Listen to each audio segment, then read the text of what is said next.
Testing. All right. Yeah. Okay. Testing. All right. All right. All right. All right. All right. All right. More testing. All right. Sounds like we've done this 46 times before. Just a little bit. My daughter has diagnosed me with ADHD. We had a conversation the other day. Yeah. And so she's running down the different symptoms. And oh my gosh, if I don't check every box, I'm pioneering new boxes. I think we can all check some boxes. Yes. Okay, we'll right. do this over. Let's go.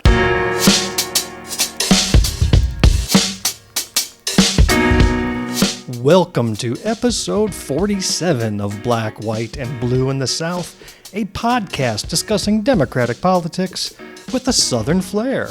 I'm Bill Kimler. I'm Jumelle Brooks. And we're coming to you from Greenwood, South Carolina, a little red county in a very red state. If you like what you hear and think others ought to be listening as well, please leave a rating and a review. Tell your friends about us.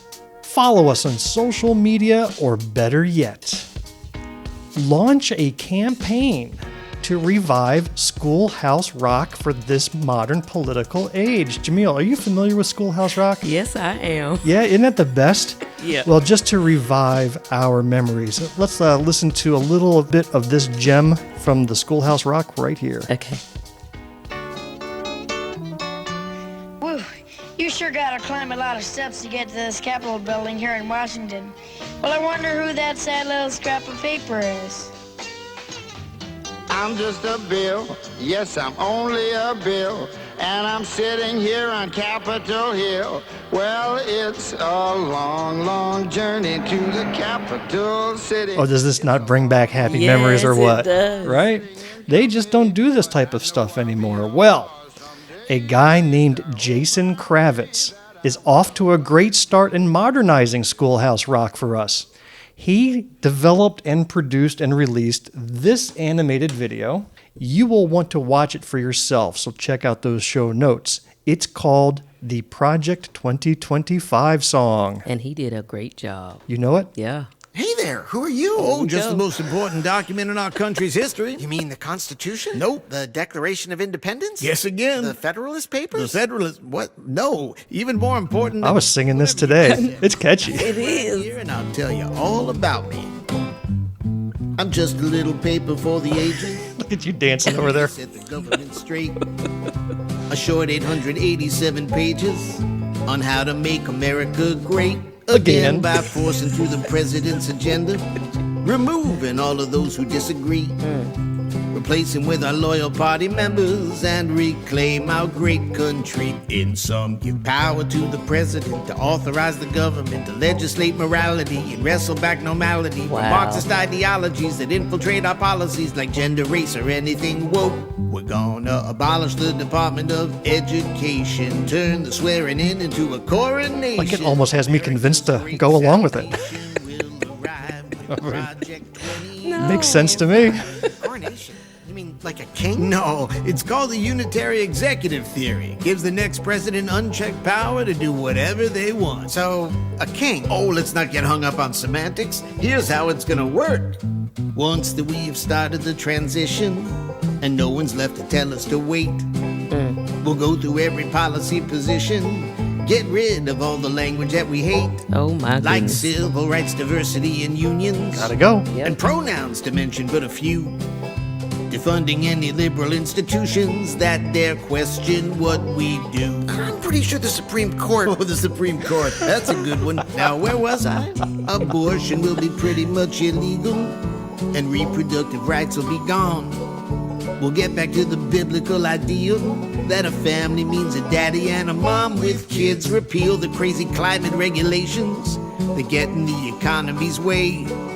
With everyone reporting to their stations on Inauguration Day. When we give power to the president to authorize the government to legislate morality, expelling abnormality like godless ideologies, protecting inequalities like gender, race, and anything woke. We're gonna abolish the Department of Education, convert the melting pot into a Christian nation. The stage is set and we'll be going live. in 2025. I can't seriously say all that. Wanna bet? Come on, let's This is my favorite part. Make more nuclear weapons in the war on fossil fuels. No more gun violence protection. Or feeding hungry kids at our schools. Turn to page Ban 5. offensive books from the classroom. 563. Make it hard to register to vote. Page 449. Dismantle Medicare. 534. Kill off the grizzly Page bear. 4. Delete the term sexual orientation, gender equality. This was my awareness, favorite part. sensitivity, diversity, equity, inclusion, abortion, reproductive health, and reproductive rights out of every rule, regulation, contract, grant, and piece of federal legislation that exists. And that's an actual quote. And that, my friend, is only the beginning of how this makes America great. You'll be so overwhelmed with all the winning that you won't know what you've lost till it's too. Wait! This doesn't sound great at all. No? No, it sounds like a fucking nightmare. Well, I guess if you wanted to, there's still Exactly. some things you can do to stop it. Like what? Well, if you vote to save democracy and stand against autocracy and tell your friends and family, enough with this insanity. We fought too long to part with these essential civil liberties like privacy and equity and bodily autonomy and what defines a family, equality and empathy. And we're not going back, and maybe we can stop this radical abomination. The future all depends on your participation. That's the way democracy will thrive. America was made for you and me, so let's defend our freedom and our dignity. Now raise your voice and let's keep hope alive in 2025. Now vote! Amazing. I love the way- applause, applause, applause. I love the way you all broke way that down. around. Yeah. My goodness, if that's not on ABC tomorrow morning for, the kids' cartoons, I don't know what we're doing here. Well, let us know what you think by dropping us a note at blackwhiteblueinthesouth@gmail.com. Send us your comments, questions, and topic ideas. You can find us on Facebook, YouTube, Instagram, Twitter, TikTok, Threads, and Mastodon. We share video clips of our episodes and news articles that'll enrich what you hear today. So look at those award-winning show notes where you can find all that and more. Well, Jumelle, we're going to have to keep our portions shorter than normal today because we have a full agenda, including Dee Elder, candidate for South Carolina State Senate in District 24. Yeah. She'll be coming on. Okay. We're also going to share an interview that Emily Mayer of the Arena conducted with yours truly, and I'm referring to both of us. Okay. And finally, we're going to have a mystery guest that'll have you smiling and clapping, Jumelle. So let's quickly touch upon what's been happening on the campaign trail. Okie dokie. Fired up! Ready to go! Fired up! Ready to go! Fired up! Well, I'll kick things off, Jumelle, because I had a traumatic experience on the campaign trail this past week. In fact, No, it wasn't. We didn't record last Sunday, did we? Why do I feel like we did, though? I know it does feel like we did, but I don't think we did. We didn't. We couldn't have. We didn't. We couldn't have. It was 2 weeks ago. Yeah. Boy, these weeks are You going remember faster. right when you were picking at me about my knee and Right. how fast it healed up? Right. Okay, go. That was 2 weeks ago. 2 weeks ago. So why did you bring that up? I just thought I should share that. I'm trying to find the relevance here. Anyhow, last Sunday afternoon, I was out canvassing with our good friend and campaign partner, Tori Miller, in her neighborhood, as a matter of fact. And she Yeah. took one side of the street, I was taking the other. And wouldn't you know it, I was walking up one constituent's driveway, clipboard in hand, looking at the names, just making sure I had pronunciations right and knew what I was walking into. Yeah. And my right foot hit some uneven pavement. It lost all sense of gravity, took a few stumbles forward, hands out, broken finger. Oh my gosh. And as I sit here today doing this recording, I am in a half cast. Yeah. When you had a little broken pinky finger, even though it was a minor fracture, they still put me in a half body cast for some reason. They want everything immobilized. So I'm walking around like a starfish in plaster. that they say I have to be on for the next 2 weeks. But that's not going to deter me. In fact, I'm going back out this afternoon canvassing. Even if I have to do it one-armed, I'm going to go for the pity vote. Yeah, even on the sick and shut-in list. That's right. That's right. We can't stop because they're not delaying the election for us. No, they're not. We know. Now, you've had a busy day yesterday. Tell me about it. Wow. So I ended up at Magnolia Park for a voter registration drive and voter awareness. This was a really cool event that was put on by one of the local funeral homes, Percival Tompkins. Here, they just opened up the park and invited everybody in the community to come in and hear what's going on, learn about it, register to vote. We even had a couple of people sign up. There were a lot of questions about who's running for what position. So this is important because no matter how much we go out, no matter how much we push through social media, there are still individuals that will miss who we are.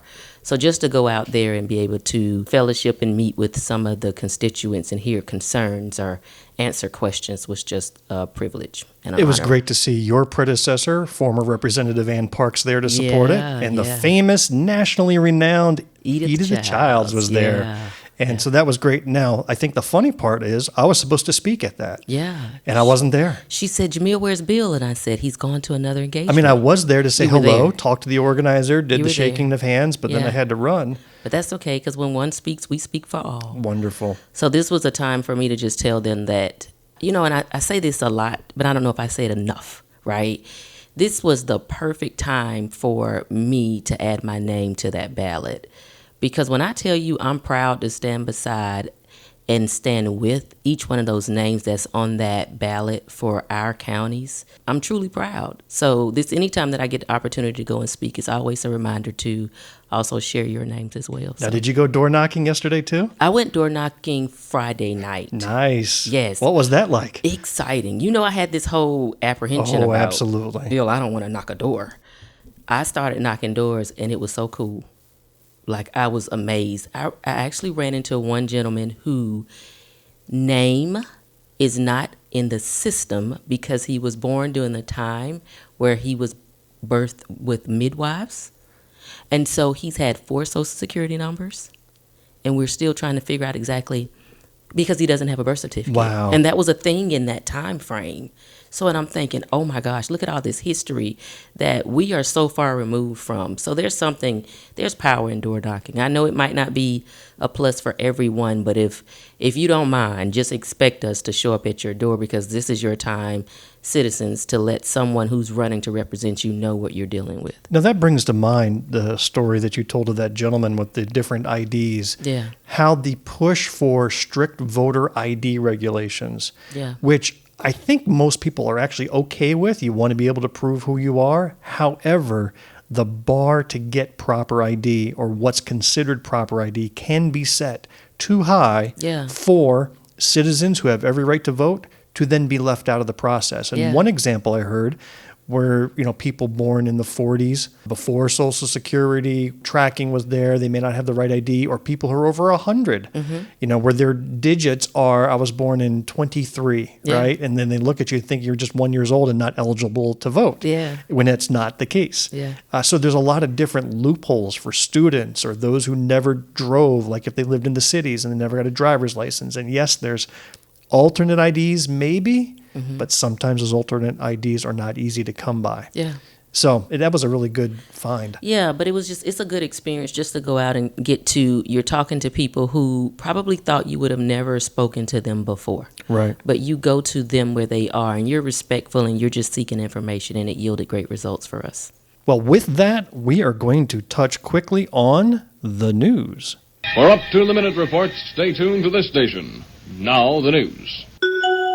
On September 10th, Donald Trump and Kamala Harris engaged in their first and probably only presidential debate. Yes, they did. Now, I'm going to open things up with a clip that many have heard by now. This is probably going to be the most famous clip of any presidential debate. And I'm sure you know which one I'm going to play. It's not going to be hard to guess. Okay.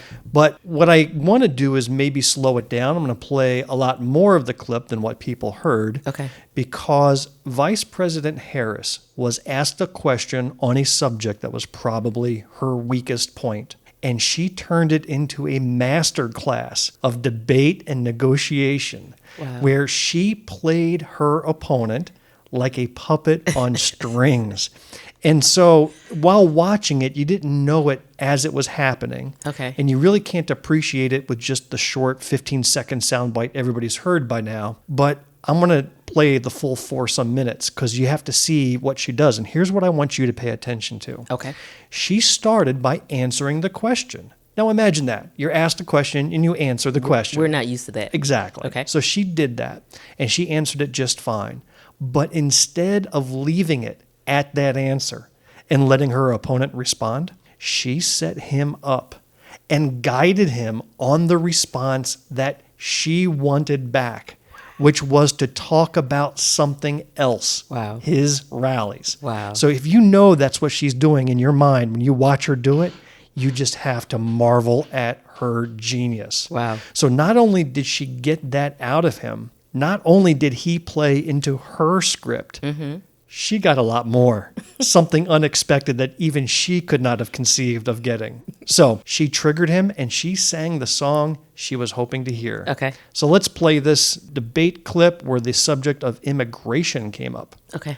We're going to turn now to immigration and border security. We know it's an issue that's important to Republicans, Democrats, voters across the board in this country.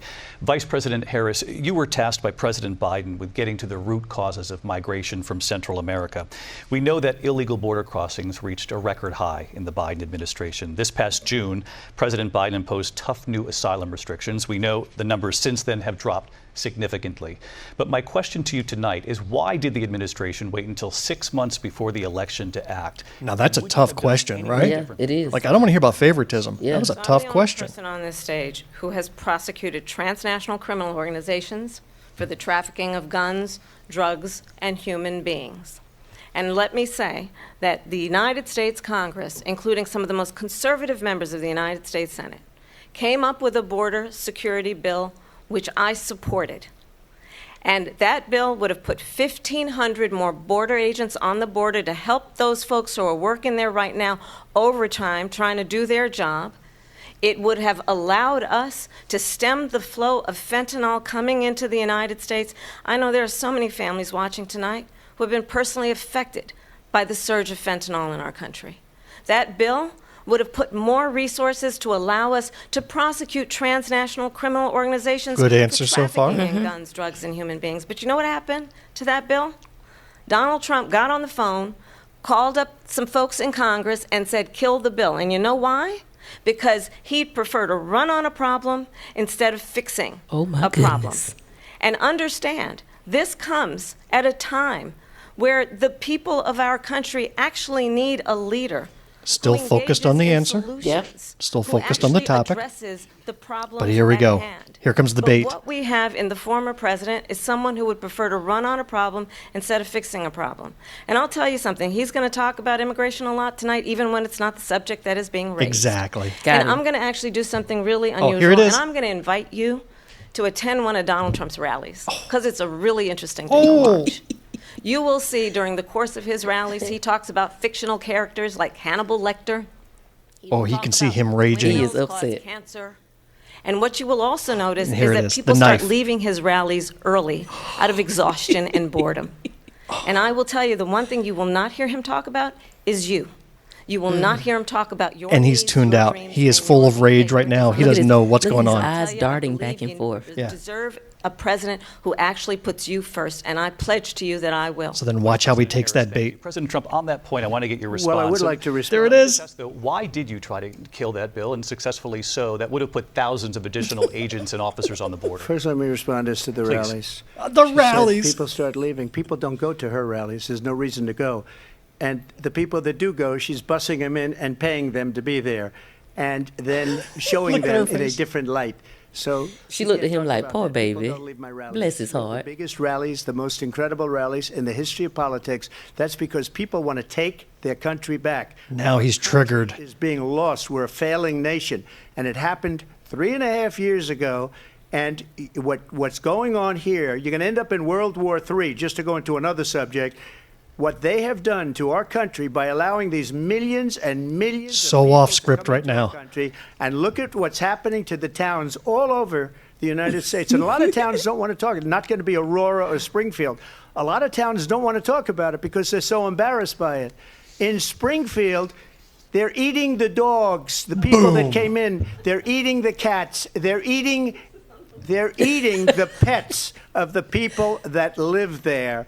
And this is what's happening in our country, and it's a shame. As far as rallies are concerned, And back to rallies. Because it's about him. Right. They like what I say. They want to bring our country back. They want to make America great again. It's a very simple phrase. Make It was America then great she again. knew she won the debate. Look at her, This look at her. country. Looking in the And like, if she becomes president, somebody help this him. country doesn't have a chance of success. Not only success, we'll end up being Venezuela on steroids. I watched him throughout this whole debate. When he started the debate, his tie was straight. After she finished whooping that behind, the tie had moved off to like the left or the right. Are you saying you can watch the evolution of the tie to see how the debate is going? Yes. Was it like crooked at the end, like Dilbert? It was like, if he ain't leaving, I'm leaving. Anyhow, what I think she did there was expose how easy Donald Trump is to manipulate on the world stage, and how he always falls for these quote unquote strong men and dictators. He likes them because they know how to dominate him. And I love the way she put it back on him to say, you prefer to run on a problem than to solve it. Yeah. It needs to be known, and it needs to be stated several times that there was a bill that was bipartisan. And he chose to tell them, don't push it, don't sign it. And so we still have the same problem that they are fighting when you had a solution and you chose not to fix it. And the only thing people are going to remember from that debate is Donald Trump saying they're eating the dogs, they're eating the cats. And that poor town of Springfield is now on emergency order because of bomb threats. They've had to cancel public events. They're begging Trump not to come to town. Yes. He's threatening to go But there. doesn't who is it? The mayor or somebody still supports Trump even after that? You know what? I heard interviews of people who watched that same debate we watched, and they thought Donald Trump was more focused on issues, was more factual. I just don't know what they were watching. I don't know either. There's one more clip that I want to play that I think did not get the attention that it deserves. Okay. Something that stuck out to me that to this day boggles my mind. So I want you to watch this short clip. Okay. Another lie. It's another lie. I have been a leader on IVF, which is fertilization. The IVF, I have been a leader.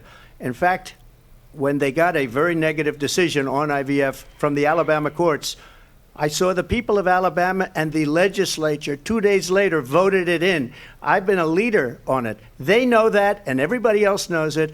I have been a leader on fertilization, IVF. There's the line. I have been a leader on fertilization.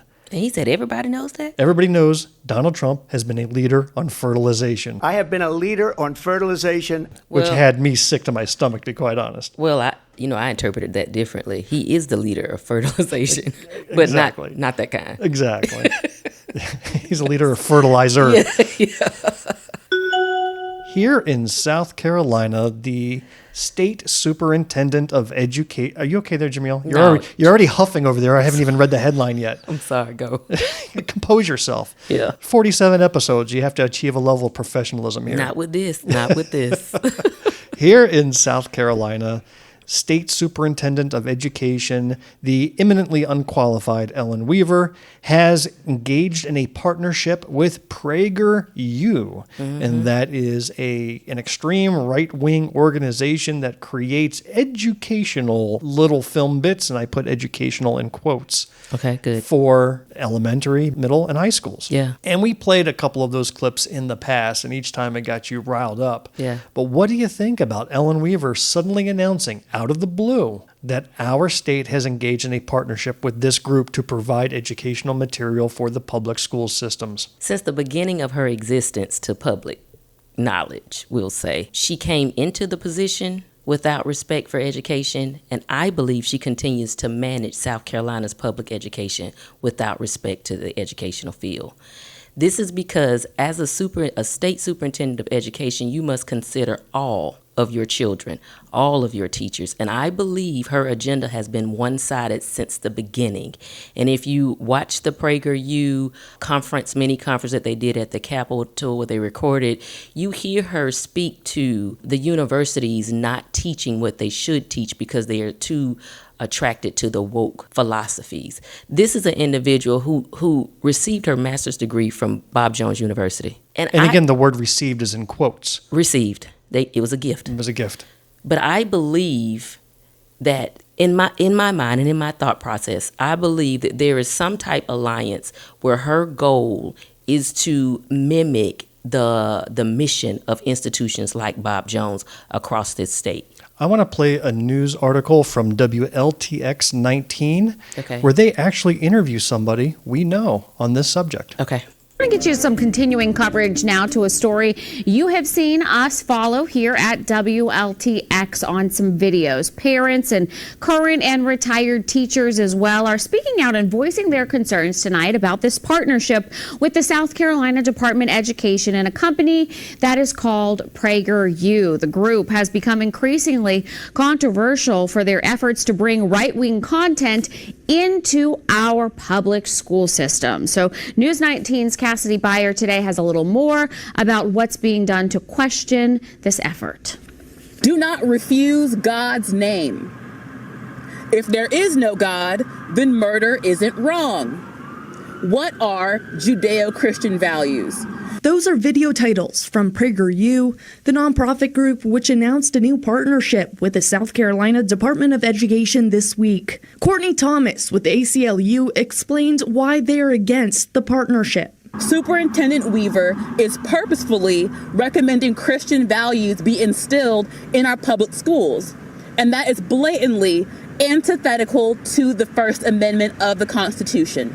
The South Carolina Department of Education joins 6 other states that have partnered with PragerU to provide materials that, quote, promotes American values, with the goal, according to their website, to counter the dominant left-wing ideology in culture, media, and education.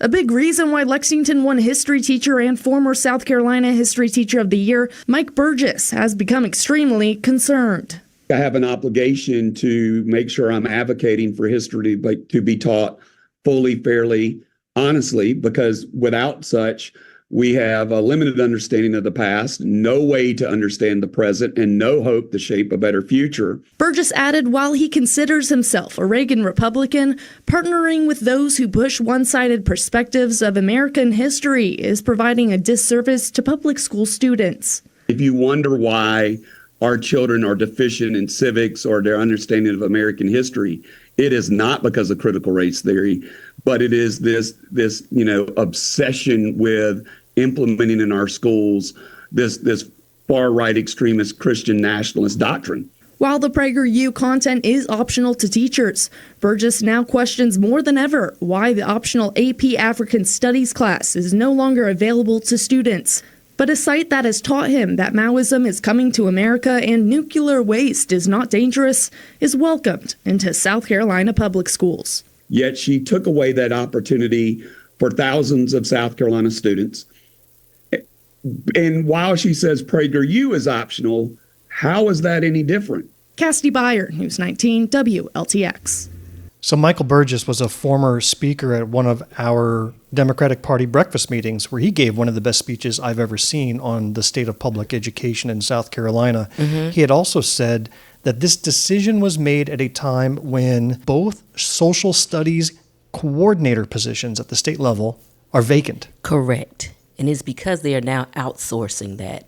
That should trigger all alarms in the state of South Carolina. Now, the funny thing is, we've got these videos which are clearly indoctrinating students into a very non-factual historical point of view. Correct. Yet the same state government had spent so many hours and weeks trying to pass bills that limit what teachers say. I'm going to give you 2 examples. Okay. South Carolina Senate Bill 246, titled Prohibited Subjects of Instruction, quote, critical race theory. And in it, this bill says classroom instruction and curricula may not be used to indoctrinate or persuade students to any particular point of view inconsistent with the principles of this section or state academic standards.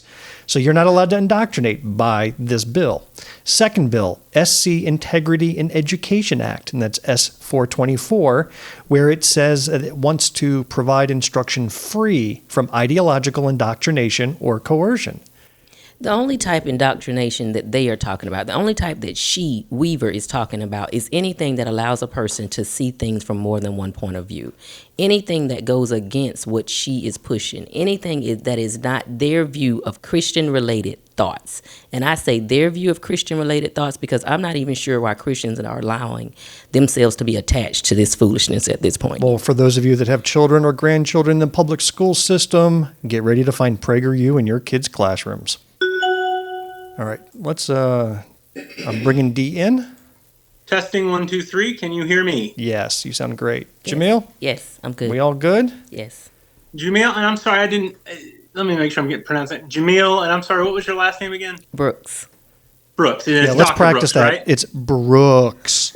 It always gets mispronounced. Brooks. It's a hard name, Brooks. But did you see how D handled Jumelle? That's what I'm talking about. Thank you. Jumelle Brooks. Yeah. Gotcha. Thank you. All right, D, we're going to kick things off here. I'm going to play a little clip and then introduce you, okay? Okay.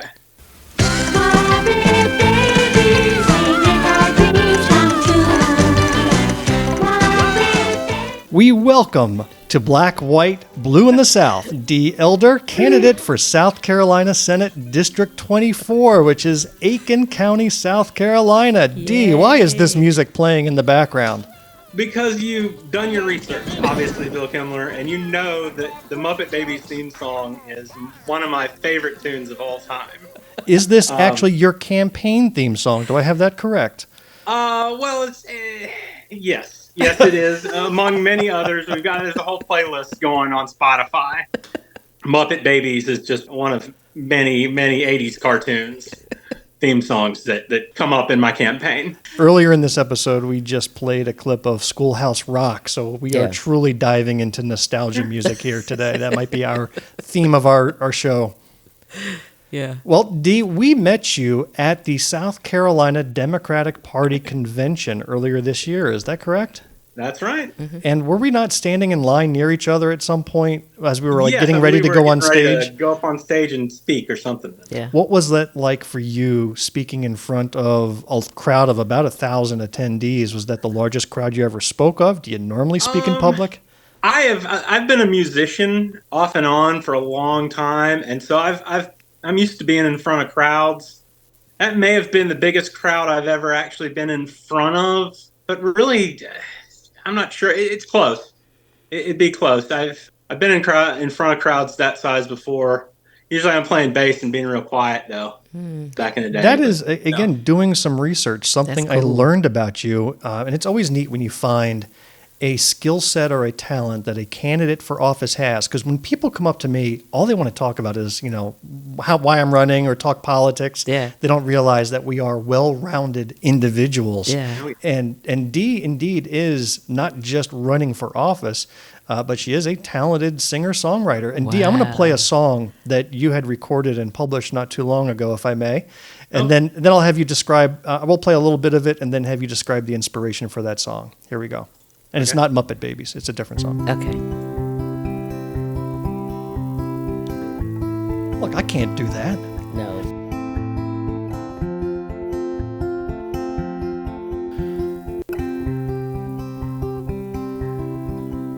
They say no one saw it coming, but they have it on VHS. Look at that voice. Yes. Wearing your mama's heels and your cousin's Easter dress.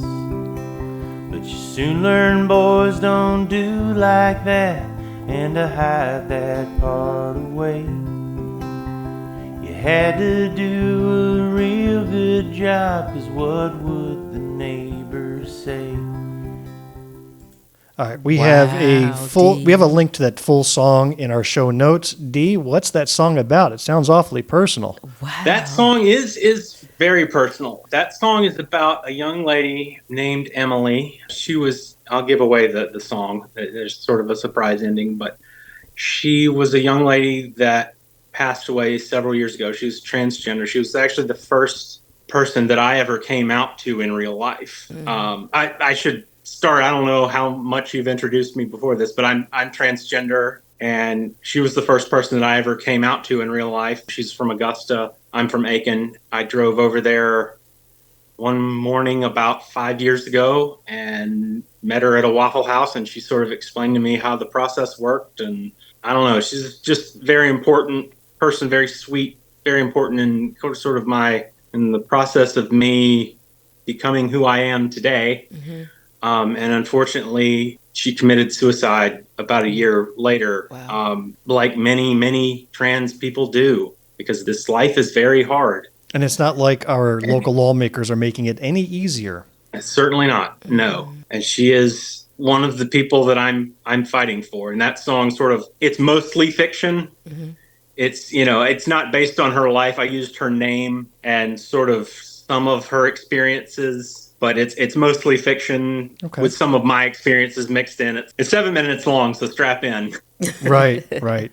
Before we get to your campaign, I want to ask you about a related story. You talked about the rough life that transgender individuals in our state and throughout the country face every day. One thing I think I was probably most surprised to learn about was that you served on a jury in South Carolina. That's true. For, I think, the first ever federally prosecuted hate crime against a transgender individual who was murdered. Wow. That's Is that correct? That's correct. Go into some details on that. When was that, and what was your role? That was just this last February. Wow. Wow. Very recent. I got my jury notice the week between last Christmas and New Year's. And I got this weird questionnaire that had all these questions about transgender politics and what I thought about transgender people. And I thought, well, this is weird. Do they know something about me? And they're just asking me all these questions.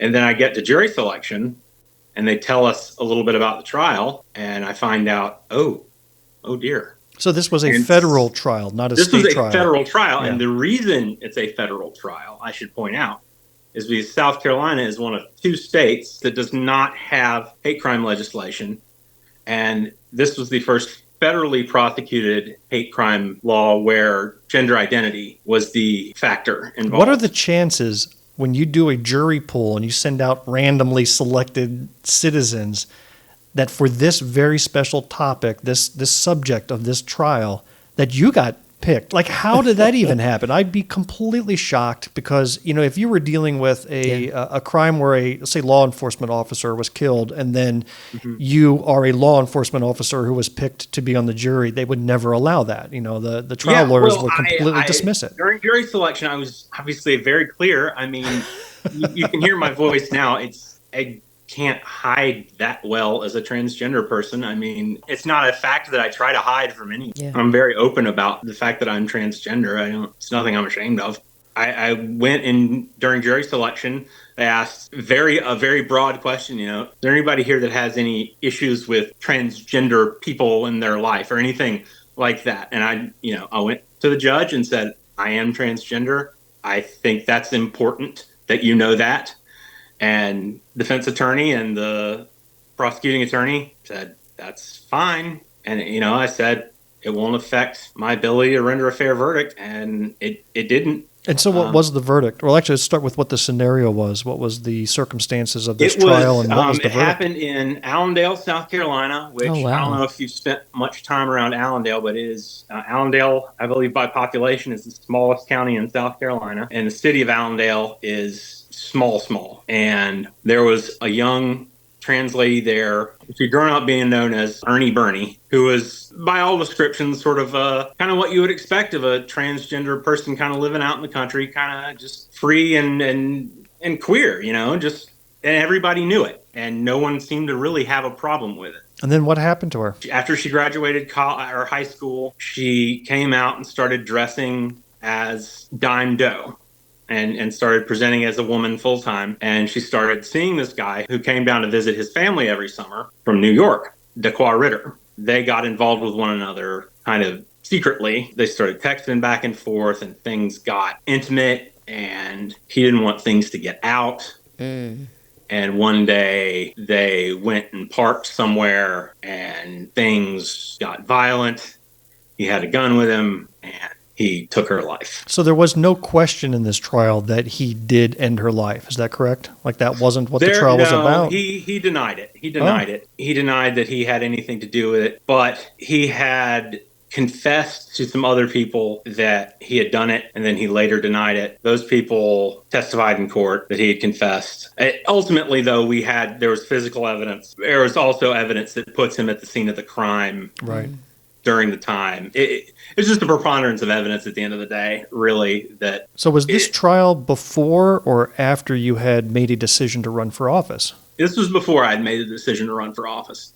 Actually, it played a small part in my decision to run for office. It really showed me that the halls of power are not really populated with these real special people. They're not anything greater than you or I. You know, whether it's the executive, legislative, or judicial branch, they're just people. And you know what? If they can do it, so can I. Right. Yeah. So tell us about your campaign a little bit. Start by describing the territory of Senate District 24. 24. Okay. Yeah, describe the geography of Senate District 24. Where is that? It is the western third, western half of Aiken County, which includes the city of Aiken and North Augusta and lots of smaller hamlets around there. New Ellenton. Don't make me name them all.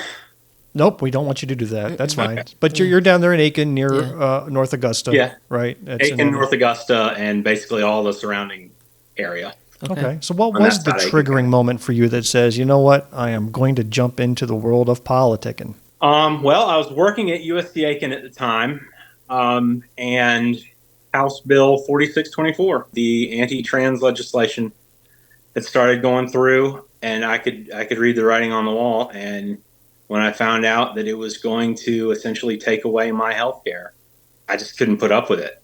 And I actually had sort of a back and forth with my state senator, Tom Young, the guy who I'm running and my opponent. I have had a back and forth with him via text for a long time because he's my local state senator. Well, it's not surprising. Many people who run for office are often inspired to do so because of actions taken by their local legislator that infringes on their rights, affects their livelihood, or in this case, damages who they are as a person. Well, I think before anybody runs, you need a why. So that's a very solid why. That's a foundation that you can run on forever. It's not one that would change. And as my campaign's gone on, there have been, it seems like once a week I find another why. Yes. You know, there's a new why. Well, tell us about one of those whys. Yeah. Why are you against chicken plants? Why are you the anti-chicken plant person? Oh, why am I the anti-chicken plant? Because they smell bad and they're not the jobs that they would bring. I don't believe would be the kind of jobs that, if we're going to incentivize bringing jobs to Aiken, those aren't the jobs I want to incentivize bringing to Aiken. We're going to give these enormous tax breaks to companies trying to come into my town. Those aren't the companies I want to be giving them to. I don't want to give it to somebody who's going to come and bring a bunch of $10 an hour jobs to Aiken. I want to give those tax breaks to people who are going to come and bring engineering, STEM jobs, higher paying jobs than chicken guts and animal waste. That makes sense. And I know that's obviously easier said than done, but I believe with the right incentives and with the right infrastructure, Aiken and South Carolina at large can attract those types of employers. We just have to create those incentives. So Dee, as a first-time candidate, how have you found the entire process? Has it been as a whirlwind, as Jumelle has been living through her first time running for office? Oh, I'll be honest with you. You know, Jay Parmley asks me that every time I see him, state party executive director. And he asks me that every time I see him. And I tell you, I'm having a blast. I like it. It's fun. Cool. I get to meet all kinds of nice people. Yeah, I'm having fun doing it. I've sort of set up my campaign to where I have very few hostile encounters, which is that's surprising great for me. Yeah. And maybe might not be the best strategy, but I'm only meeting nice people. Yeah. So who doesn't like doing that? Well, let's hope there's enough of them casting votes in the process. What's a great way for people who are interested in your campaign to find you? Two ways, really. Facebook is my main source of information. We put a lot of events on there. Started doing phone banking on there. There's a volunteer phone banking page. And then there's also my website, electelder2024.com. Did you struggle a long time to come up with the name of your website? Or was that pretty obvious for you? Well, here's the mistake I made. Okay. Don't go to electelder.com because that is Larry Elder's website. Oh. And I don't want you going to Larry Elder's website. All right, so give us the correct site again. It's electelder2024.com. Gotcha. We'll make sure we have a link to that in our show notes as well, so nobody will make that mistake. Yeah. Okay, good. So, Dee, in a elevator speech, what are the top 3 things you would want someone to know about you as a candidate? Top 3 things. I want them to know that I will fight for reproductive freedom. That is the first thing I think we have to ensure. It's endangering the lives and health of women all over the state of South Carolina. Secondly, we have to do something about housing availability and cost in South Carolina. And thirdly, I'm with Bill.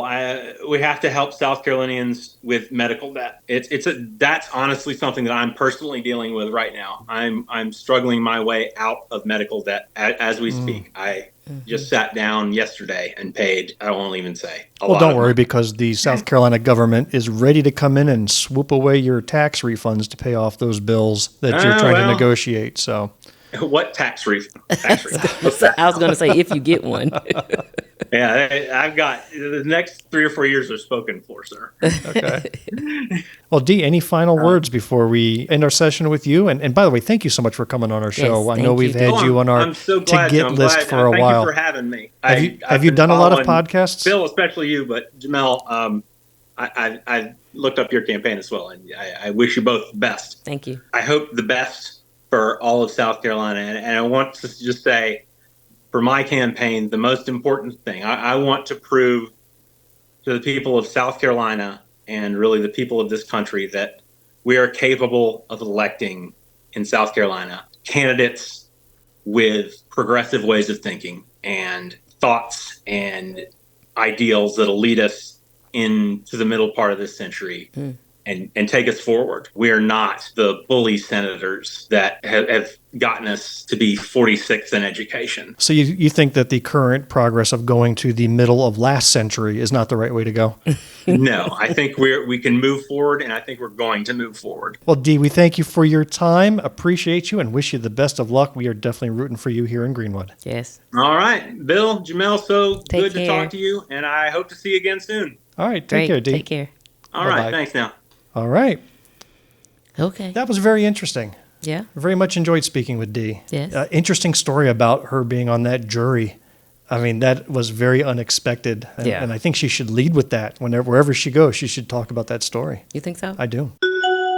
A while back in episode 44, we spent over 2 hours with Emily Mayer of the Arena SC. What you are about to hear is a previously unreleased segment in which Emily turned the tables and interviewed Jumelle and myself. Well, previously unreleased isn't quite accurate, because Emily herself released this interview on the Arena SC last week. And now that they've raked in millions off of our content, it's only fair that we attempt to recoup a few pennies ourselves.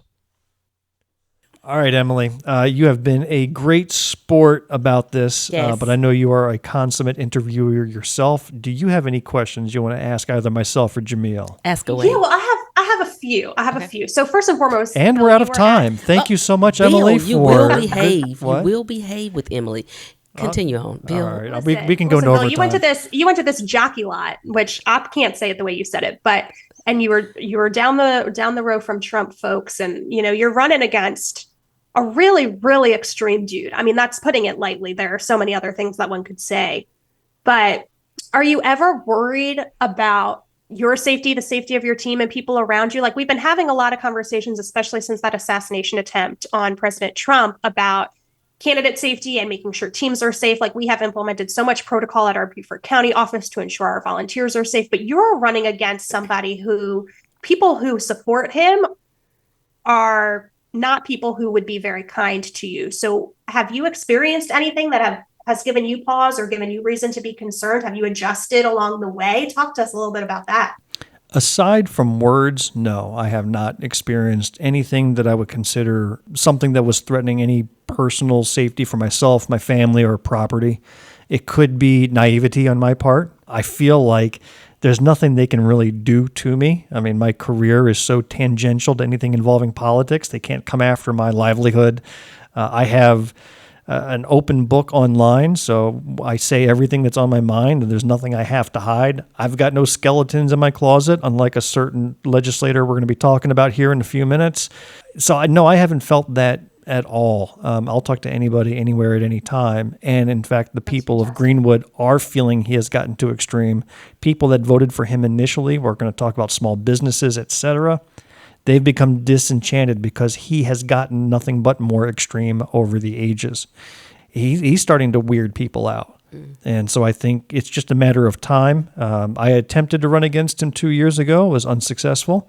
I think the chances are only getting better each and every time. So what you have to do is have to play the game in order to win it. That's step number one. You don't guarantee a victory.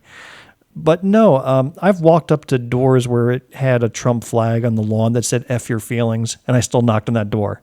Because the way I look at them, I'm annoying them. And to me, that gives me some satisfaction. Oh my gosh. Well, and so, Jumelle, you're obviously in a very different boat. One, your district looks different, but also two, you as a candidate look different than Bill. So, I mean, even though your district looks different, you're still going to community events in spaces with some of these folks alongside of Bill, who's running against John McCravey. So have you had to step back and say, okay, we need to think about this a little bit differently, or I need to have a different plan or a different action here? So it would be different for me. As a black woman, I'm always on my security game. Keep saying that you are, and I'm always shocked. I have to tell people, it's always sometimes front they forget. of mind. Yeah, it's like we don't play those types of games. Is the easiest way to translate that. We will always be aware of our surroundings. But I will say this about where we've been. I cover Greenwood and McCormick counties, and I have not been met with any type of opposition that might seem threatening. In any way, but security is always on my forefront. I'm always thinking about it. I remember, I'll tell you a fun story. When I announced that I was going to run, I had a conversation with a gentleman who told me all of the security factors that I would need to put in place because of me being a black woman and running, and how there would be so many people who didn't want to see that happen. But one of the things that I take pride in knowing is that this is a community that will stand for what is right and won't stand for what's wrong. So I think that if there are too many of the extreme Trumpers, I think that they'll be washed out by the folks that do reside in Greenwood and McCormick County. But do I always have security thoughts? Always. Yeah. To be honest, I think the viciousness is more found when it's Republican on Republican crime. That's where I've seen that it takes the turn for the most nasty. I think the Republicans, when they have a Democratic opponent, especially in a red area like this, they almost see us as an annoyance rather than as an actual threat. I'll see that. But you'll see like what happened to Katrina Shealy, and the flyers in her car and slashed tires and reports of animal abuse that were made to her home that were absolutely false. Yeah. That came from within inside, their own Republican Party. So I think they save it for themselves more than they would direct any of that towards liberal or Democratic candidates. That's a smart move. You all had a Republican primary up there for your Senate seat. And that was interesting because that went to a runoff. And you have a sitting incumbent Republican senator up there in Billy Garrett, who folks wouldn't say is at risk for losing his seat, yet he was primaried by multiple people and ended up having to go to a runoff. What was that like as Democratic candidates in the area? Because I know there's a game to be played, right? You want the most extreme Republican to come out so that your Democrat feels more moderate and palatable for some of these voters. But at the same time, would having a more moderate option have been the worst case for your voters? I mean, talk to me a little bit about kind of that paradox that you found yourselves in during that primary process. Well, I would first dispute one of the assumptions that you made is that the opponents that drew to Billy Garrett, and he had 3 opponents in that primary, were moderate or less extreme than he was. And by some accounts that I've heard, they were actually more extreme than him. Okay. But they were also, for the most part, unknown. They were all first-time candidates from Lexington County, and most of this redrawn district is actually Greenwood County now. Lexington's about 20 to 30% of the voters, but most of them are here in Greenwood. So they were unknown names. What was really interesting, and I think the thing that we took out of it, was that Billy Garrett garnered just a little over 40% in that primary and had to go to a runoff.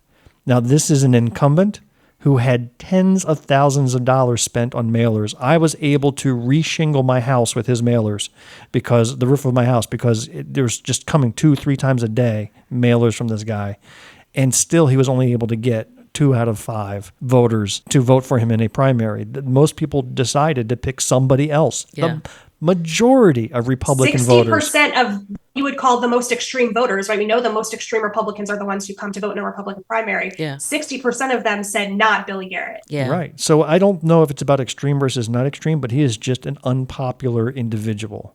We saw that in a Christmas parade. Yeah. You know, we did our Christmas parade here in Greenwood, and Jumelle and I had just announced our candidacies, and we got our cars and our supporters, and we're giving out candy. Well, Billy Garrett had his truck up at the front of the line, and was just him in a truck with his sign, and he was just driving by himself, no supporters, no nothing, no love the community. And then afterwards I saw him taking down his own sign. I was like, that's kind of sad. I think with this primary, what we saw was you had, like, Billy Garrett had the resources to push and like Bill said, just get the mailers out and make sure that name recognition was there. And he had a message. If you looked at his the other candidates, there was no consistent message, nor was there a good way to navigate that and get that out to the masses. So if you are one of those 62% that would have come out, you're looking like, well, the only one that we know that seems to have a message is Billy Garrett. So they went with what they knew.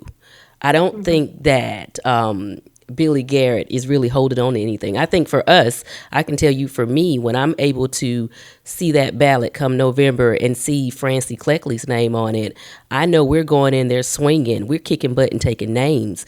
This is a candidate that is going to be able to hold her on and represent District 10 without a problem. So when you look at what has been done, and you know, I tell people all the time, if you want to know what somebody is going to do, look at what they've already done. And so if you go and look at what Garrett has already done, it is not reflective of the masses of the towns that he represents. So being able to have someone who understands the law and able to hit the ground running, it gives me that reassurance. So I wanted Garrett to spend all of his money on mailers, spend every dime you got for the primaries, so that when it comes November the 5th, we're ready with our candidate to go on, head on. Now that Francie Cleckley, let me tell you, she's putting in the hard work. She's doing all the door knocking. She's putting in all the personal everywhere. meet and greets. She is working hard, and she's well funded too. And she relates to the people. And that is important for this. That's what you want to see. Yeah. Jumelle, your seat that you're running for is actually really interesting for folks who don't know. I'm sure people who listen to your show do know, but for folks from my platform who are tuning in, maybe not aware, your seat was held by a Democrat until 2022. And in 2022, when we saw that wave come in and knock out our Black Democratic women down in the Charleston area, but also up in District 12, it was really jarring and was one of those seats that we just shouldn't have lost. So your seat looks a little bit different because of that piece of it. So what have you been doing to re-engage the people who stayed home in 2022? Because that's ultimately what it came down to, right? It wasn't that your opponent, the person who won that seat in 2022, was more popular. It was that voters chose not to come out. Correct. And for whatever reason that may be. So what have you been doing over the course of your campaign to really re-engage the folks who have disengaged? So Emily, you said it. You summed it up when you did the intro to this. It's about re-engagement. It's about going back to that population that did not come out to vote and having them connect to the issues that we are fighting for daily. This is not my campaign. This is our campaign. I am fighting for things that will help all of us as working class citizens in Greenwood and McCormick. So I spend a lot of time reminding people of that, and I spend a lot of time meeting them where they are. So one of the things I recently did was a bowling tournament. I'm not a bowler, but it was just a great time to get people together to talk about things that they're interested in and what's important. My campaign slogan is Bridging the Gaps. I'm fighting every day to remind the individuals who didn't come out, as well as those that did come out, that we have to join together to make sure we eliminate anything that is going to prevent us from identifying successful outcomes for our families. And so it's just about being relevant and connecting and being present as much as possible. Absolutely. Standing ovation Bill. from Bill Kimler. Oh my gosh. She gives me goosebumps every time she has a speech like that. She is just phenomenal. This thing is not about being a candidate. This thing is about being a citizen. It's time out for us to keep taking the unnecessary beating from individuals who have really just disconnected, or maybe were never ever connected to us in the beginning. There's too much at stake now. So, like you, Emily, I left education to take on this fight. And it's, I have mixed emotions. I miss my kids. Shout out to my kids that are in school I got messages from them the first day of school saying, you got 5 minutes to make it here on time, or I'm going to report you to your boss. So I missed that, but I chose this fight because this is a fight that will benefit not only my kids that I taught, but also their families and their families. And we're just not taking a no for this. Now, sometimes it feels like Jumelle came out of nowhere. But as she keeps telling me, she's been preparing for this her entire life. Yeah. This has been a lifelong plan. And just from her education and her experience and what she got her doctorate in, she was meant to be a representative and be in government. Yeah. Talk about what you wanted to do instead of running for House. What was your first goal? So why am I a fan of Lisa Ellis?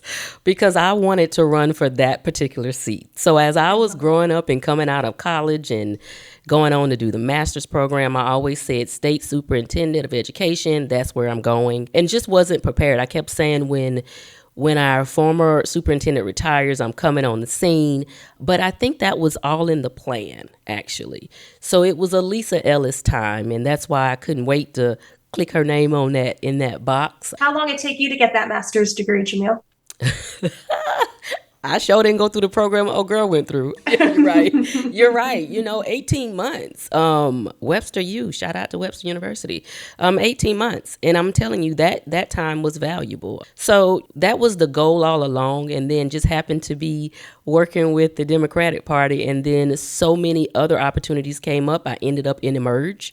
Best thing ever was that 6 months of my life. Shout out to Bill for that exposure, and just always knew that I would run for something because I've always been an advocate for the underdog.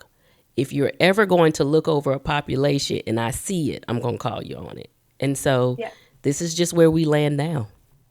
Yeah, I love it. And so I think, having a similar experience to you as an educator, I can appreciate the unique perspective that you can bring into your race, but also the barriers that are in place that keep people, everyday people like teachers, from being able to step up and serve and run as a candidate. I mean, you left what you were doing because what teacher can give up Tuesday, Wednesday, Thursday, January through May to go to Columbia? So, I mean, talk to us a little bit about how you came to the decision that was okay for you to do in order to better serve your community. One of the things that I want to do is just draw emphasis to the point of how we have very great potential candidates that are locked in positions that won't allow them to serve at this level. And I remember I started it and I had one strong supporter say, so when are you going to leave work? Because we're going to need to have you available. And so, you're asking someone to leave work, or those are the expectations for a potential call. And that's just a lot to stomach. But I don't mind telling you, this was a lot of prayer and consulting with family. I remember I called my husband and my boys to the table. I say, hey, look, dudes, look. Your mama's always raising her hand to step up and do something. Look what she came up with this time. Are y'all ready? And they looking at me like, here she goes again. I was like, yeah, we've got a job to do. So it wasn't an easy decision. It's a decision that calls for a lot of restructuring. I'm a travel girl, and Bill knows this. Like, I love to be in somebody else's state, maybe on a beach or something. And lately I've canceled how many trips, Bill? Like 2 or 3 trips. But it's all because this is something that needs to happen.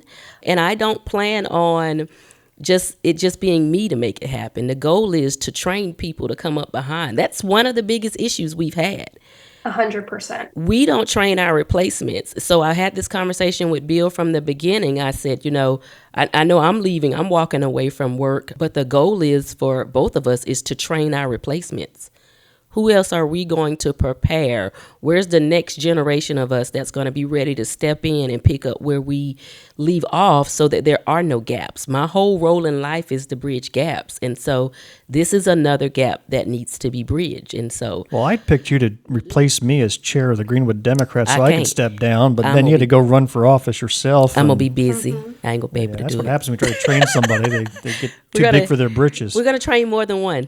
You want to pick somebody good, but not too good. You know what I mean? Exactly. Yeah.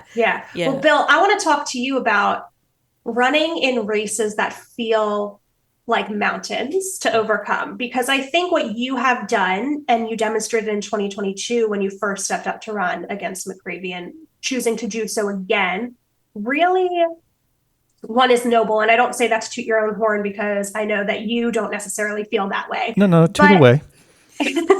But there are people who live in communities where they have never in their voting lives had a choice on their ballot, and things have just had to continue to be the way that they are. The same people have stayed in power for 18, 20, 22 years, if not longer.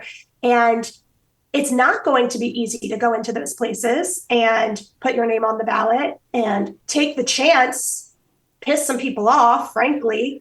It's not going to be winnable overnight, but the infrastructure that you're building by running in 2022 and running in 2024, we're seeing it happening in other parts of our state. And I wonder if you can't just shine some light on why that was so important for you to do in your specific district. The first time I ran 2022, I did not sign up to run until the very last second because I was waiting for somebody else. I was like, I'll support 100%. Nobody was coming to save you. But I was also going to be damned if this man was going to run unopposed. So even if, and this was my initial intention, even if I was just a name on the ballot with the D next to it, somebody would have a choice other than what was there and feel like, okay, I was able to vote for this person, win or lose. But then something funny happened. I started speaking. I started setting up some of my printed material, and I started believing, shoot, I could win this thing. Isn't it funny how that happens, yes. man? Oh, well, the first time I saw my yard sign with my name on it, I got such a chill. So I'm talking, like Emily, to a candidate who has run recently herself in a very red area and for the first time as well. Am I right? Yes, you are correct. So I think our paths were very similar, running against, first of all, the fact that we were not born and raised in this area, which seems to be the only qualification that some people think is relevant. But we're running against an ideology as well, or even just an ignorance of positions that really all we're really choosing is R or D. We're not even looking at the persons. And so it's an uphill battle that we've been fighting. But like you said, it's not about the here and now. This is a 10, 20-year plan. And sometimes you just have to be there because once in a while, lightning strikes and you find yourself in a position that this thing suddenly fell into your lap and won. And it can only fall into your lap if you were there to begin with. And we're going to talk about such a situation later in this episode. What sealed the deal for me to run again, so I'm not ashamed to say it, I lost bigly, to use a phrase, right? It was like 75-25, right? So it wasn't even close. We're not talking about, hey, I lost by 5 points, and I lost by a lot of points. And the district had gotten drawn so that it got even redder than it was before. But what sealed the deal for me was actually that December after the election. Now, I didn't take it personally. Really, I wasn't sad. I wasn't upset. I didn't see the re-election as a referendum on me as a person because I am very comfortable with who I am and what I believe. But what made it worth it to try it again was I was at a Food Lion doing some shopping. And I remember where I was. I was sitting in front of the Pam spray because I wanted to cook some eggs and I was out of Pam. And this lady came up to me, small lady. She was maybe, 5 foot, maybe less than 5 feet. And she was in a winter jacket and a mask because it was still COVID-y. And she comes up to me. She says, "You're Bill Kimler, right?" And I'm like, "Well, yes, I am." And then she introduced herself. That she says, "Listen, I supported you. I voted for you. And I just wanted to thank you because of my positions supporting LGBTQ individuals." And her daughter was in that category and felt like out here in the upstate of South Carolina, there is zero support for any type of deviation from what they define as the norm, that she can't even talk about it to her own family. And she was just so happy to see somebody out there confidently and loudly advocating on their behalf, much like what you do all the time, Emily, that she just came and personally thanked me in the middle of a food line for that. And I said, you know what? If Those are the things that keep you going. If that's the only thing that happened out of that campaign was that I was able to reach and make somebody else feel like they were being advocated for, then that's what's worth it. And that's what I think it's got to be all about. Yeah. I tell you, there's a prevailing opinion that I hear, especially even in the Democratic circles, about focusing strategically your money on those races where you actually have a chance to win. In fact, one person I just heard last week say, don't spend money on those candidates who have no shot at winning. And I could not have felt more opposite to that. Because first of all, who are you to determine who can win and who can't? Absolutely. And then second of all, you're not donating necessarily for this election either. If I'm out there spreading the word and I'm converting some people, and I know I'm converting people, I could tell you stories about people that have been converted, straight R's who voted D for the first time with me after they had met me in person. Yeah.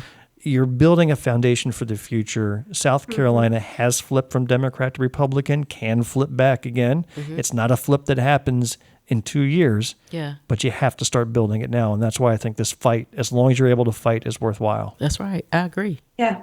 Well, how come you don't stand up and applaud like I did for you? Sorry, that was my Bill. speech. I'm sorry, that was Bill. your chance. I know. She's not feeling well. I'm working on low energy right now. Yeah, that's right. That's right. No, but I have said it more than once over the last 3 or so weeks since the Kamala announcement came. You know, there has been such an influx of positivity and enthusiasm and support of her, which is fantastic. But your $50 to Vice President Harris's campaign does not mean the same as giving $50 to one of your down ballot candidates. And writing postcards for our neighbors in Georgia is not the same as door knocking for the candidate in your community. And so I want to make sure our down ballot candidates are also feeling that love and momentum of the moment.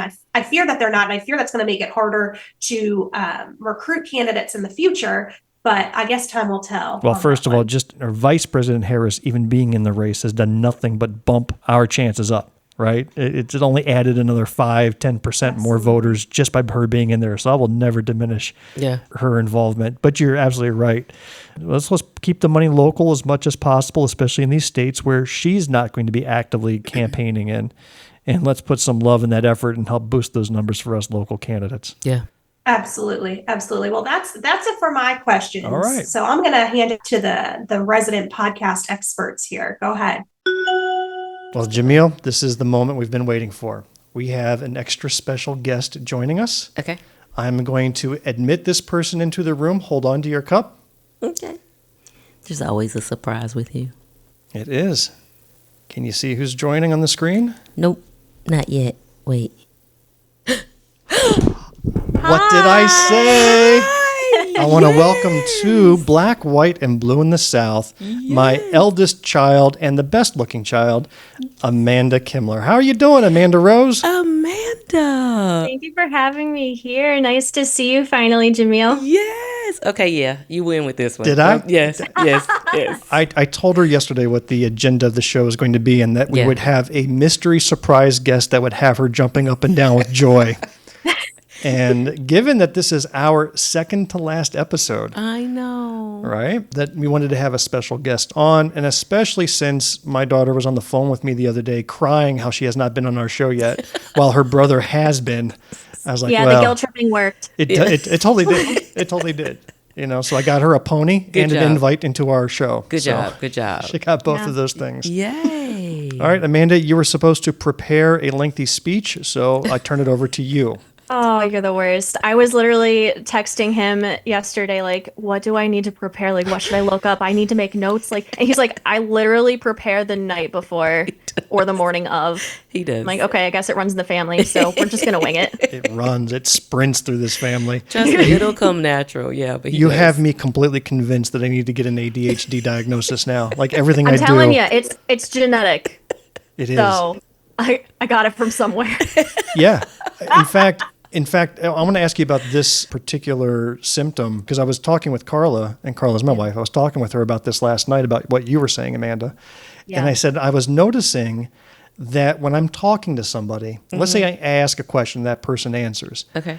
I'm done with their answer about 3 seconds into them answering, and I'm already wanting to ask the next question. Yes. Right? And it's like, I'm getting no new information out of you. Please stop talking and let me ask the next thing I'm interested in because I'm already bored of the last thing. Oh my gosh. So you know what I'm talking about? Yes. Yeah. Yes. Yeah, that's totally me. So Oh my I gosh. think, Amanda, you may be dead on, and I'm just out of pure curiosity, I might go seek an appointment to see if I am officially diagnosable. You know what's funny is that it's something And I'm that, done like, with your answer already. Let's move on. Amanda, like, yeah. That's the thing is that like this didn't exist or not nearly as much back in the 70s, 80s, 90s, you know, like you're just quirky or you're just energetic or hyper. Like Yeah.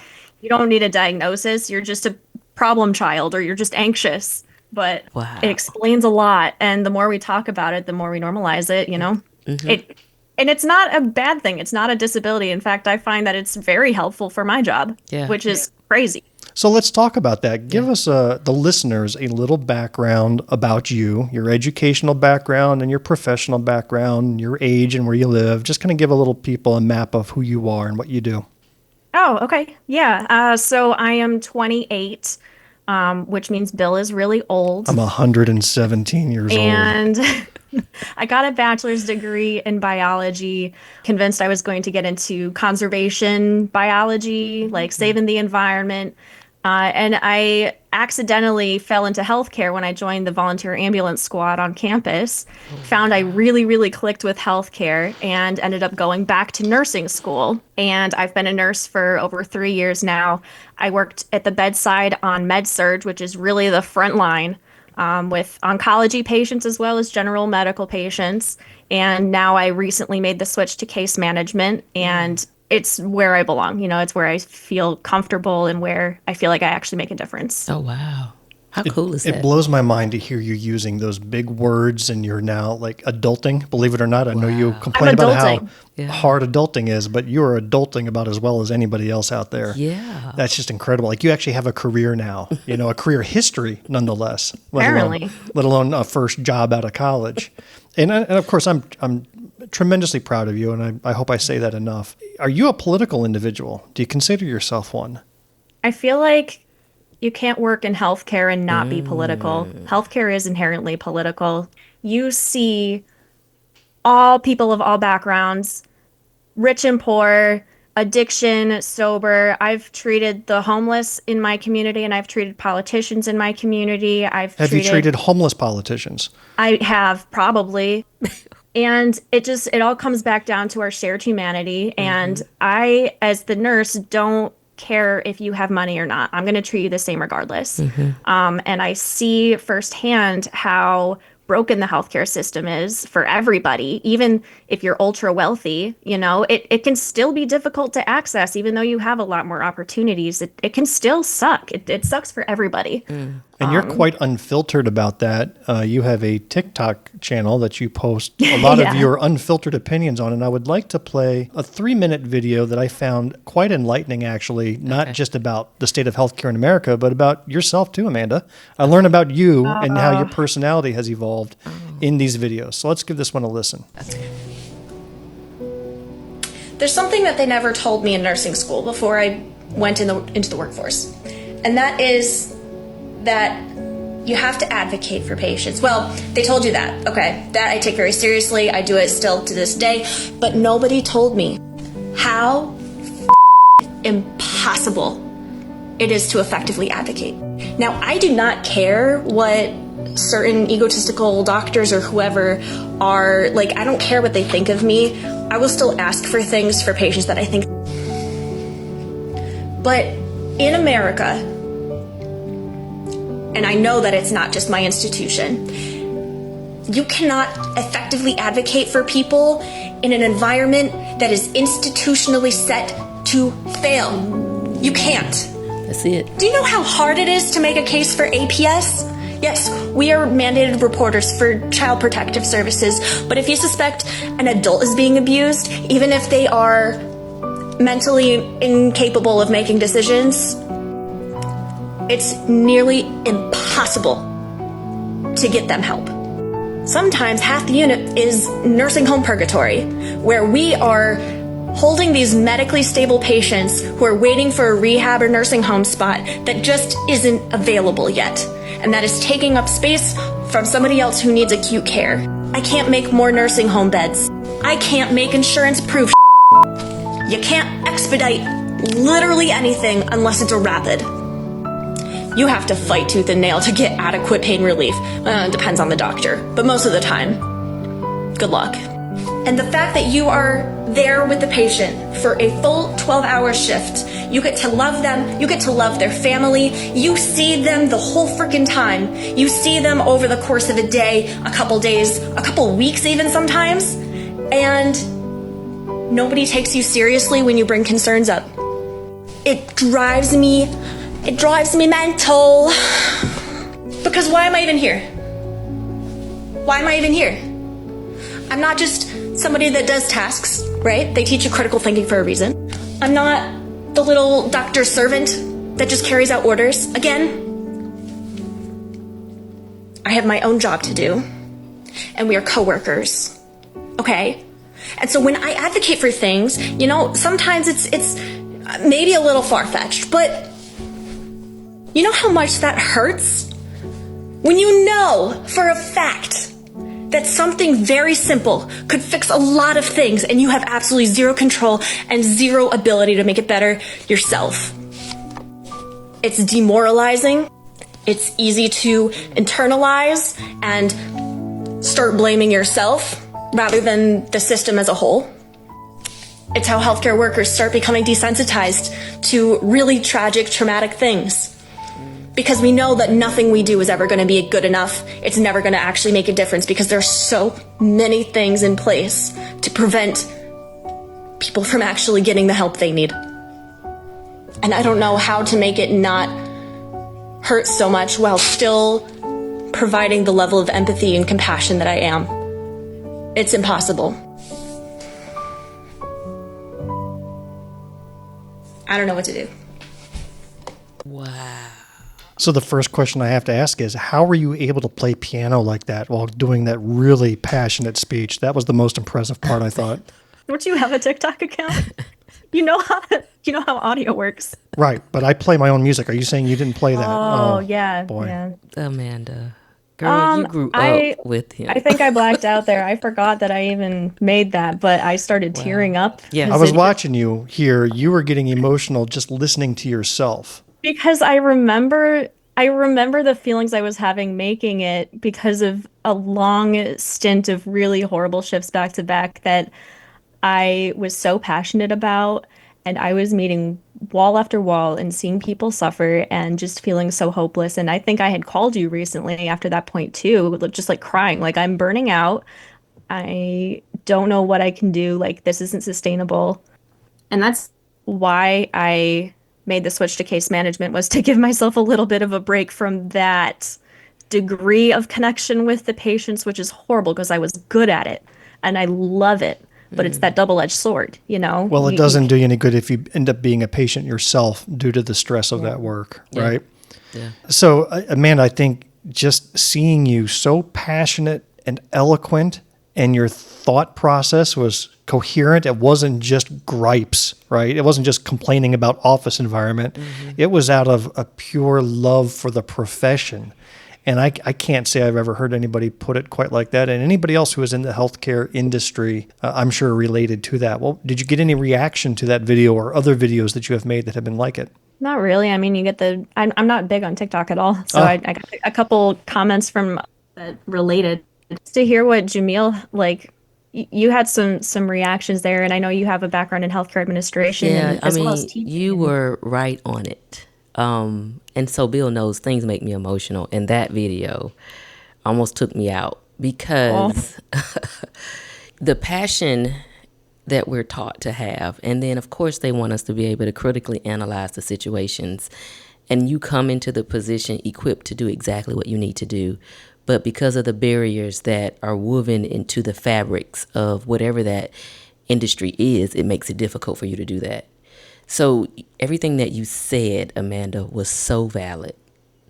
And I've been on the admin side of healthcare, but I've also worked and trained nurses who've left the healthcare field because of the burnout. Mm-hmm. And even if they left the clinical side and came to the admin side because they just couldn't take it.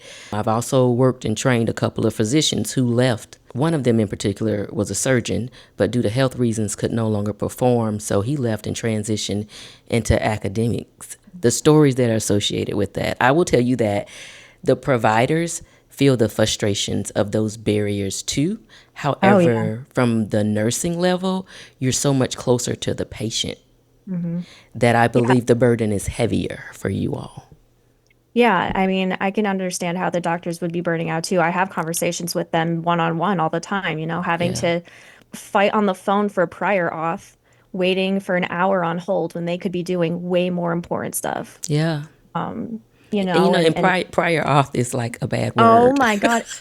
Yeah, that ultimately, all of this comes down to insurance companies have way too much power in healthcare right now. Yes. I am all for bullying insurance companies to get what you want because they don't care about you. And I firmly firmly have seen that. That's it. And I think it's really cool to point out that when we talk about barriers, a lot of times you'll hear us talk about it from an educational standpoint because of what we're going through in South Carolina or from a resource standpoint. But it's important to know that there are barriers inside of every industry. Mm-hmm. And it takes individuals who are in those industries to do what you've done, and that's point them out.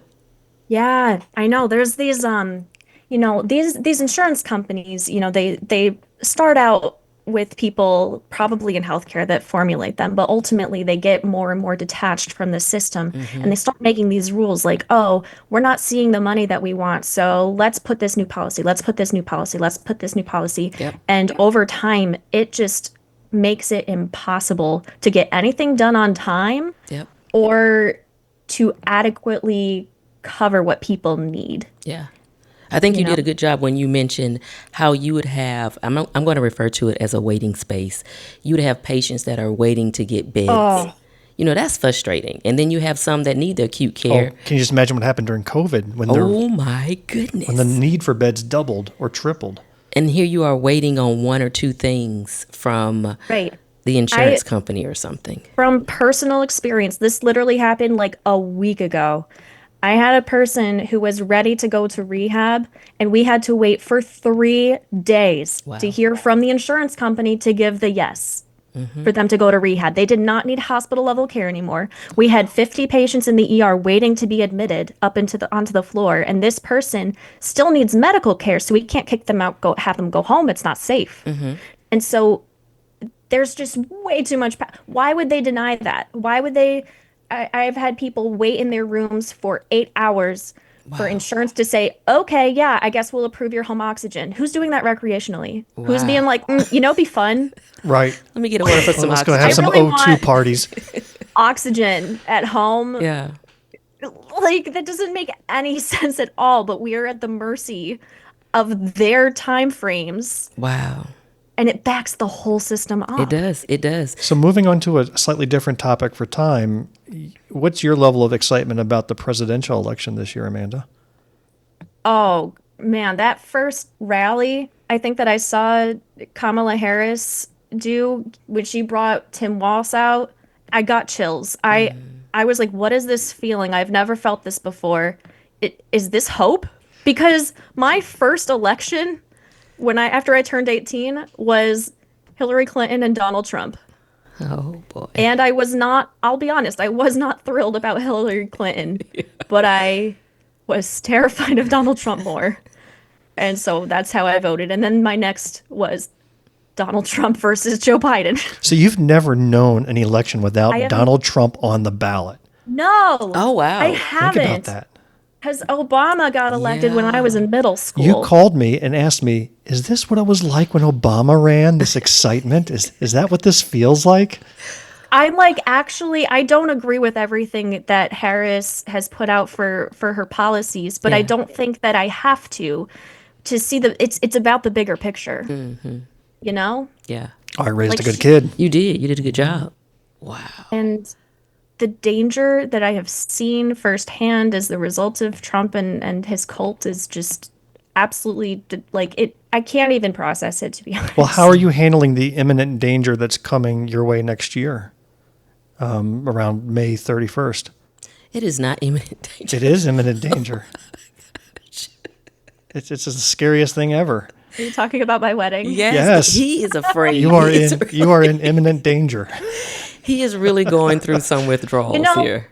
I kind of, speaking of political climate and how the conservatives keep trying to push things backwards and trying to revoke rights for our LGBTQ community, and how people who recently got the right to marry are worried about getting that right taken back away. I'm going to be in an interracial marriage.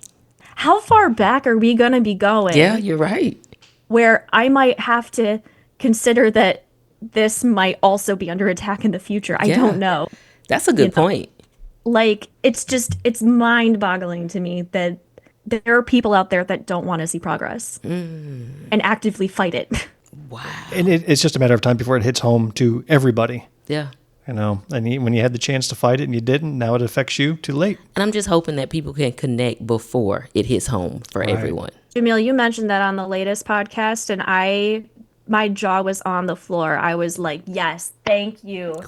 Thank you. Because you're like, people don't make laws about things that don't affect them. Yeah. They don't, because they don't know about it. They don't care about it until it happens in their life. Now, you've seen me run for office a couple of times now, Amanda, and I've kept you up to date as to how it's going. Do you see that in your future? Because from what I watched in that video and how you're talking now, there might be something in it for a leader position for you in that realm. Whether it's, doesn't have to be for a House position. It could be local county council or a city council, wherever you end up. Maybe. I don't know. I feel more drawn to educational roles in leadership. I really, really love teaching nursing students and precepting, and I can see myself as an educator in the future. Well, we've got some good PragerU videos that you can use to Bill almost almost made me curse. Oh my God! Like my foul-mouthed daughter does. Those are the ones that We are speak the saying same that, language, that, okay. that slaves actually liked being slaves. Yes, that's them. Yeah, that's them. holy. Yeah. Well, Amanda, we are out of time. Do you have any? No, and I'm serious though. This was a fast 25 minutes that we've spent. Oh my gosh, it was. Believe it or not. But we thank you for coming on and helping us wrap up this very special episode of Black, White, and Blue in the South. Thank you, Amanda. Yay. Any final words before you go? I listen to the podcast for you. Oh, thank you. Yeah, she doesn't. She actually turns the volume down when I'm speaking. Turn it down real fast. Notice how she shut me down and tried to get you to engage with her?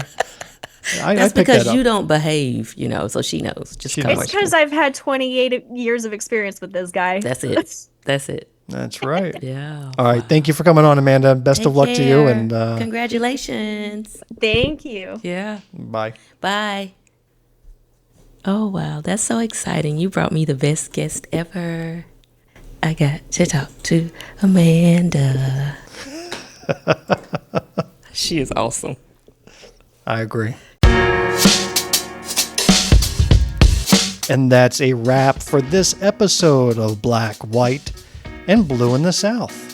We hope you enjoyed what you heard. Please take a quick minute and leave us a rating and a review of our show. It costs you nothing and means everything to us. If you do, it'll stop Prager University clips like this. Being taken as a slave is better than being killed, no? I don't see the problem. Oh, I told you. From being played in our elementary schools in South Carolina. If you are a blue dot in a red sea, keep the faith. Keep up the hard work. Change only happens over many years of work and dedication.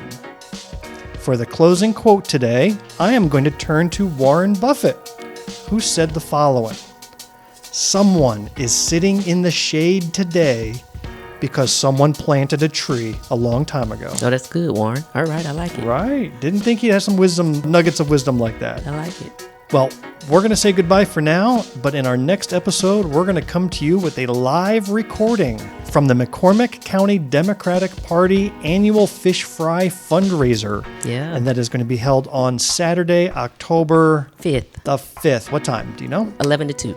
11 to 2. Check out their Facebook page. We'll have a link to that in our show notes as well, so that you can join us and be part of a live and final taping of Black, White, and Blue in the South. Okay, that was a win.